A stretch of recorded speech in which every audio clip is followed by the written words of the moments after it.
What's happening, guys? It's Nagpal for igyaan.hands, and today we're going to be doing a quick comparison between the two new Desire phones which seem to be all the hype from HTC.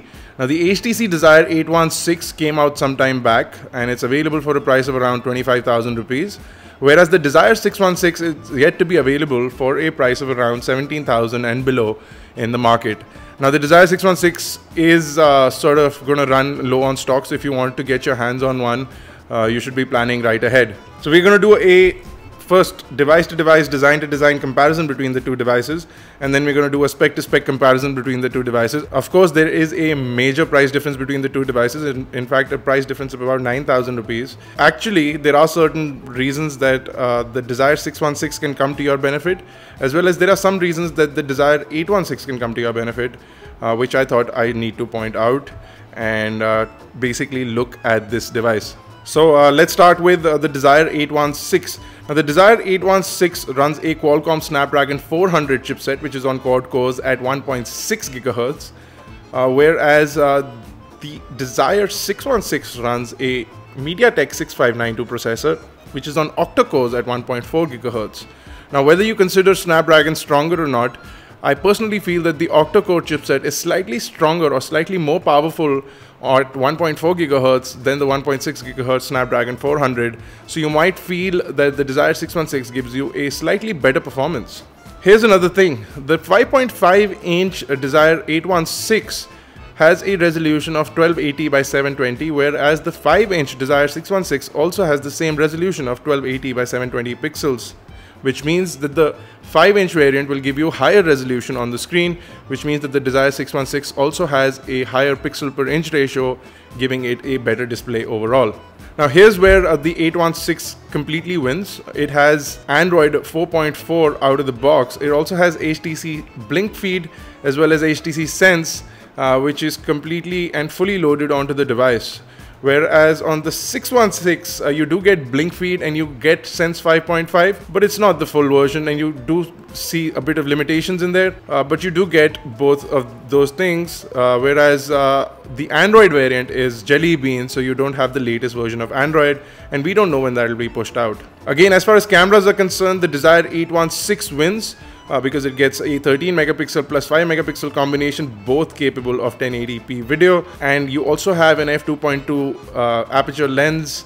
It is a wide angle lens, and you do get a bunch of additional features for the HTC Sense camera, whereas on the 616 only one shoots full HD, whereas the other shoots 720p video, and you don't get all the fancy Sense camera features. The 816 has a pretty large battery at 2600 milliamp hours, whereas the 616 has a 2000 milliamp hour battery, and we saw that the Desire 816 has a phenomenal battery life. Also, the internal storage is much higher. The Desire 816 gets 8 gigabyte, whereas the 616 gets 4 gigabyte. On the 816, you get approximately 4 gigabyte usable. On the 616, you get only about a gigabyte, or actually less. Both of them will support additional micro SD cards, with 616 supporting only 32 gigabyte cards as a maximum.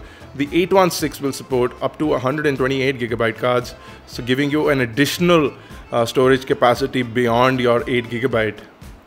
Memory is also a little higher. You get 1.5 gigabyte of RAM, whereas you only get 1 gigabyte of RAM on the 616. In terms of the design as well, the 816 looks pretty more impressive. You also get boom sound speakers. You get a matte plus gloss finish body, which looks fantastic. The overall feel of the device is very sturdy. You don't have a removable back panel, which some people may not like, but the aesthetics as well as the nice and shiny steel bezel around the camera, the steel buttons, the overall look of the device is much more impressive. The overall presence of the device is much more impressive, and the lay on the table design on the 816 is slightly better than that on the 616. The 616 is slightly thicker, has a completely plastic shell. Even the buttons are plastic. The back panel itself is removable, and is one of the biggest reasons that the 616 looks slightly less impressive than the 816. You also don't have boom sound speakers, and the overall look and finish in front of the 816 is much less, but it's still an impressive looking device. The 616 still very good looking, and in fact I would go as far as saying that this is possibly one of the best looking phones in this price bracket, barring some of the new entrants that are coming up. So both these devices have dual SIM capabilities with one 3G as well as one 2G SIM card. The Desire 816 will accept a nano SIM card, whereas the Desire 616 will accept one full-size SIM card and one micro SIM card. The Desire 616 will also not support CDMA networks, whereas on the 816, the 3G SIM card is also CDMA capable. For those who like to switch between CDMA and GSM, the 816 will give you that additional advantage as well. So you might want to consider paying that extra price if you do have one CDMA SIM card, or if you would like to have one CDMA SIM card in your arsenal. Overall, both these products are the hottest selling in their respective categories, and there is good reason for that. They're fantastic in terms of build quality, in terms of the software on board, and in terms of the support that you get from HTC. The 616 comes with an octa-core processor at the price of mostly dual-core processor phones, whereas the 816 brings about a large screen and fantastic build quality to the 25,000 rupee price segment. So overall, good products. You do have several alternatives in both these price categories, and if you want to look into those for the 25,000 price bracket, you get an Nexus 5 is available for around that price. The LG G2, some other Samsung phones are available at that price that come with higher specifications and higher resolutions on the display. And at the 17,000 price bracket, you have a bunch of phones from Gioni, from Micromax that are available with the same chipset, but you'd get HTC's reliability with these products, and which is a good thing. HTC has proved that they have well-built phones, and they have a great service and support in India, which is a fantastic thing to look at. So choose smartly, guys.